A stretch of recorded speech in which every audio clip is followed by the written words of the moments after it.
자, 바로 또 시장 판단을 해보도록 하죠. 코스피가 쭉 올라갔다가 지금은 조금 정체입니다. 플러스 한 11포인트 정도 되는데요. 2040에 걸려 있군요. 자, 마켓 진단 들어보도록 합니다. IBK 투자증권 서동필 팀장과 함께하겠습니다. 어서 오십시오. 예, 안녕하세요. 자, 아침부터 어제 이번 주는 다 그렇죠. FOMC, Federal Open Market Committee 이렇게 원어는 이렇게 되죠. 예. 그러니까 미국 연준의 공개시장위원회 이렇게 되는데, 자, FOMC 결과가 새벽에 나왔습니다. 예상했던 그 수준이었던 것 같고 시장을 어그러뜨리거나 이러진 않았던 것 같습니다. 향후 이제 연준의 행보에 대해서는 어떻게 추정을 좀 하십니까? 시장에서 이제 6월 달에 기준금리를 올리겠다는 시그널이 조금 더 강하게 나왔다라고들 보시는 것 같은데요. 개인적으로는 이 옐렌 연준 의장의 이 성명서보다는 인터뷰 내용을 잠깐 보게 됐는데요. 참 절묘하게 시장의 분위기를 너무너무 잘 맞춰주었다. 그리고 개인적인 느낌은 6월보다는 아마 더 지연될 수 있는 가능성도 충분히 열려 있다. 4월 달에 기준금리를 올리지 않을 거다라는 걸 명시해 줬고요. 6월 달에 올리지 않지만 6월 달에 올리지 않는다고 당황하지도 않는다는 아주 애매모호한 말장난을 했는데요. 4월 달 좀 중요해 보이는 것은 4월 달 마지막에 FOMC 미팅이 있는데요. 이때의 1분기 미국의 경제 성장률이 나오고요. 또 실적이 나오고 이런 것들을 보면 지금의 행보보다는 4월 달에 갔을 때 경제 지표가 어떻게 나오는가가 판단하는 데 더 중요한 기준이 되지 않겠는가라고 볼 수 있겠습니다. 네. 자, 한때 그 모 개그 프로그램의 유행어, 그때 달라요. 이거죠, 완전히. 지금 연준에서 하는 얘기가 그때 다르게 적용하겠다는 건데 어쩌라는 얘기입니까? 라고 하지만 실제 결과물을 보고 시장은 적응할 수밖에 없지 않습니까? 예, 그렇습니다. 강달러에 대해서도 일단 제동을 걸었습니다. 어떻게 트렌드가 바뀔지 아니면 잠시 일시적일지 모르겠습니다만, 강달러가 과거에는 우리한테는 상당히 부담이었을 수도 있는데 요즘은 환율이 오히려 올랐던 게 또 효과가 좋다. 이렇게 또 해석해요. 어떻게 봐야 됩니까? 환율은 쪽은 또. 어떤 호흡에서 환율을 보실 거냐에 따라 달라지는데요.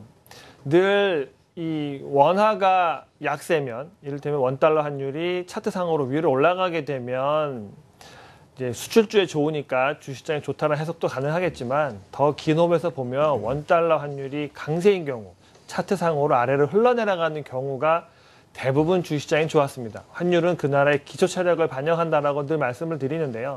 역시 환율이 강하다는 것, 그 나라의 기초 체력이기 때문에 환율은 강할 때 주시장이 좋다. 하지만 지금처럼 수출주라고 하는 주식들이 많이 눌려 있었을 때 이런 경우에는 일시적으로 원화가 약세인 경우, 원달러 환율이 상승하는 경우에는 숨통을 트여줄 수 있는 비밀을 제공하니까 시장에 대해서 환율로 접근하신다기보다는 환율은 종목에 대한 재료이지 시장에 대한 재료는 아니다. 그래서 즉 다시 말씀드리면 원달러 환율이 올랐을 때에는 전반적으로 수출주에 대한 관심은 충분히 가질만 하다. 하지만 시장을 산다는 관점에서 볼 때는 불편한 현상이다. 함께 고려해 보실 필요가 있을 것 같습니다. 네. 3월 증시 전망 헤드라인이 이제 악재가 돈으로 보이는 달 이렇게 한번 쓰신 것 같은데요. 코스피 상단 대략 한 2030, 이제 조금 넘어 40까지 와 있습니다. 예. 상단에 와 있는 상태에서 코스피의 흐름은 좀 어떻게 진행될 것 같습니까? 제가 시장의 어떤 유동성을 조금 좀 일정 부분 간과해서 이 밴드의 상단을 정한 것이 아닌가라는 생각이 좀 듭니다. 하지만 여전히 시장이 상승 여력이 더 확대될 수 있느냐에 대해서는 좀 물음표가 있습니다. 앞서 뉴스에서 들으신 것처럼 1분기에 우리나라 기업의 이익이 0.2% 정도 상향 조정되었다 이렇게 말씀을 들으셨는데 여전히 이 시장의 이익에 대해서는 좀 불편함이 있고요. 그리고 그렇다 보면 결국은 대외 유동성에 자꾸 의존을 하게 되는데 이것을 가지고 상단을 높일 수 있는 재료냐에 대해서는 여전히 좀 조심스러운 접근이 필요하지 않겠는가. 그래서 늘 이 자리에서 말씀드리지만 지수를 매매하신다라는 관점보다는 종목을 매매하신다라는 관점으로 시장을 바라보시는 게 더 합리적이다. 그래서 지수가 얼마만큼 더 올라갈 수 있을 거냐라는 질문을 주신다면 이번 기회는 한 2050 정도까지 올라갈 수 있지만 그 이상을 넘보기 위해서는 보다 조금 더 단단한 체력이 필요하지 않겠는가라고 지금은 판단하고 있습니다. 네. 2030이냐, 40이냐, 50이냐, 그게 의미가 있겠습니까? 점정이도 아니고. 점장이도 그렇게 찍지는 못할 것 같아요. 그러니까 가시적인 어떤 그런 제시를 하시는 거 아닙니까? 예. 지수는 그렇다 치더라도 자, 이제 조금 더 힘을 낼 수 있는 체력, 그러니까 근본이라고 할 수 있는 거죠. 실제 이제 유동성에 대한 기대감으로 금융장세를 많이 얘기하지 않습니까? 예, 돈잔치다 하는데 이게 이어지고 더 크게 갈 거나 아니면 세게 가려면은 실적이 받침이 돼야 되겠죠. 예, 실적 그렇습니다. 장세는 금융장세보다 더 강한 걸로 이론적으로 나오는데 1분기 실적 어떻게 봐야 됩니까? 1분 실적은 뭐 좀 전에 말씀드렸지만 조금 더 개선될 거다라는 전망으로 좀 올라간다는 거니까요. 뭐 실적에 대해서는 그렇게 뭐 큰 우려를 할 필요는 없다라 보여집니다.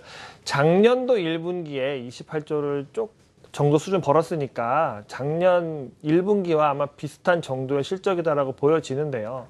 뭐 하지만 이 실적에 대해서 총량보다는 관심은 정유주 같은 경우에 작년 1분기에 유가가 급락하면서 재고 평가손이 많이 났는데 이제 1분기에는 유가가 상승을 하게 되면 반등이 들어오면은 좀 나아질 거다라고 했지만 사실 유가는 다시 빠지고 있으니까 전반적으로 이 정유 화학주에 대한 관심이 다시 높아질 수 있느냐 그렇게 보여지진 않고요. 그리고 작년엔 조선주가 워낙 적자를 많이 내줬기 때문에 이 적자 폭이 줄어들거나 다시 흑자로 전환한다면 좀 모멘텀이 있을 거다. 이것도 사실 1, 2월 달 좀 반영이 됐고요. 그래서 지금은 이 대형주에서 실적을 가지고 시장의 종목에 대한 호불호를 가리기 쉽지 않다. 하지만 지금 같은 경우에는 수출단에서 조금 더 우호적일 수 있는 이 IT 쪽에 삼성전자를 추구하는 IT 쪽 이런 업종에 대해서는 실적 기대감 그리고 시장의 분위기 개선 이런 것들을 함께 엮어갈 수 있기 때문에 지금 같다고 하면은 IT의 하드웨어 쪽 그리고 이 중국 소비 관련된 주식들은 여전히 실적 측면에서도 우호적일 거다. 이렇게 말씀드릴 수 있겠습니다. 네.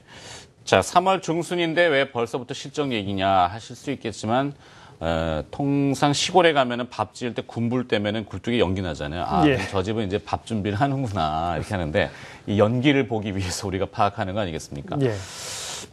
기대가 좀 되는지 모르겠습니다만 자, 이제 전략을 가져가 봐야 되겠죠. 서동필 팀장의 전략 한번 제시해 주시죠.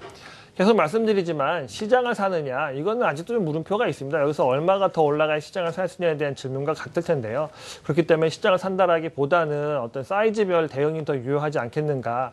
뭐 그동안에는 소형주, 중형주, 대형주 순으로 많이 올라서 또 최근에 한 2월부터는 또 대형주가 좀 더 많이 올랐고요. 하지만 말씀드렸던 것처럼 지수의 상단이 일정 수준에서 머무른다고 보면은 다시 시장의 관심은 소형주, 중형주 쪽으로 옮겨갈 개연성이 있으니까 만약에 사이즈 쪽에서 주식을 고르신다면 소형주, 중형주에 다시 관심을 가지시는 것이 더 좋다라고 생각을 하고 있고요. 뭐 업종 단으로 내려오게 되면은 이 바이오는 뭐 우리나라에서만 생긴 이슈가 아니라 전 세계적으로 지금 바이오는 가장 핫한 테마이기 때문에 여기서 종목을 잘 골라내시는 것은 여전히 유효한 전략이다라고 보고 있고요. 그동안에는 중국 소비 관련주, 게임주들 비싸다, 고퍼주다라는 평가로 좀 흔들림도 있었지만 금리가 오르기 쉽지 않고요. 아마 추가 인하 가능성도 있고 그리고 실적 시즌 다가오게 되면 가장 믿을 만한 구석은 역시 이런 게임이나 중국 관련 소비주들이기 때문에 소중형주 중에서 게임주나 중국 관련 소비주에 대한 관심을 좀 압축시키시면